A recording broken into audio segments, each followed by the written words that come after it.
নিজস্ব ঘরের লোক থেকে দলের লোক চাকরি পায়। আপনারা কি চাকরি চান না? আমি কুমারী ইউনিয়ন জমজমি ইউনিয়ন কর্তৃক আয়োজিত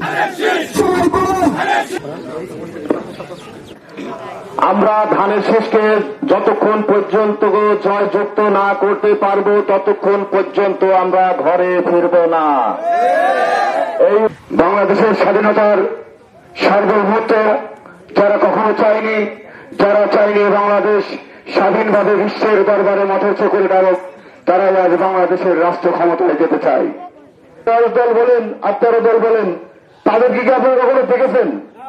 আপনাদের আলমডাঙ্গার মোড়ের মাথায়, আপনাদের কুমারী ইউনিয়ন বা আপনাদের বাজারঘাটে আপনাদের জন্য আন্দোলন করেছে? যুব দলের ভাইদের কাছে আহ্বান, আপনারা শরীফুজ্জামান, আপনারা একটা শরীফুজ্জামান শরীফ ভাই হবেন।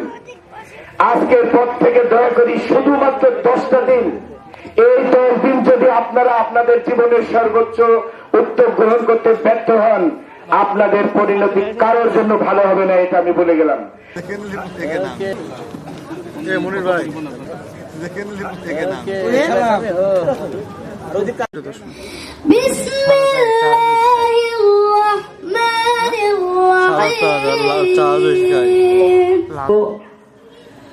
যে দল এই নির্বাচন করছে তারা আসলে বিভিন্ন ধোঁকা দিয়ে আমাদের বাসায় বাসায় গিয়ে মা বোনদেরকে বিভিন্ন কোরআনের অপব্যাখ্যা করে, মিথ্যা ব্যাখ্যা করে মা বোনদের ভোট নেওয়ার জন্য তারা বিভিন্ন পায়তারা করছে। যে আমরা মুক্তিযুদ্ধের পক্ষের শক্তি, আরেকটি দল, যে দল আমাদের এই নির্বাচনে আমাদের সাথে প্রতিদ্বন্দ্বিতা করছেন, তারা 1971 সালে যারা মুরব্বী আছেন জানেন, তারা বাংলাদেশের রাজাকার। মোহাম্মদ হাসিবুল হক লিপু, মোহাম্মদ হাসিবুল হক লিপু জমজমি ইউনিয়ন কর্তৃক আয়োজিত ত্রয়োদশ জাতীয় সংসদ। ইনশাল্লাহ যে 17 বছর আপনারা পালাই বেড়াইছেন, খুন হয়েছেন, গুণ হয়েছেন, নির্যাতনের শিকার হয়েছেন, সেখান থেকে মুক্তি পাবেন। এই মুক্তির পথ এখন ধানের শীষ। আপনারা একটু দয়া করে উঠে দাঁড়ান। আমি শেষ বক্তব্য দিব।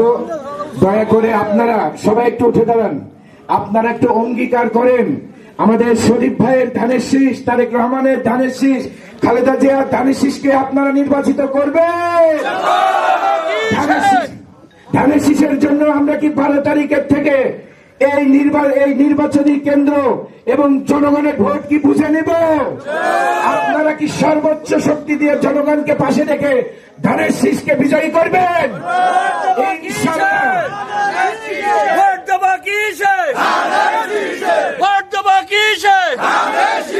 হাসিবুল হক লিপু ভাই।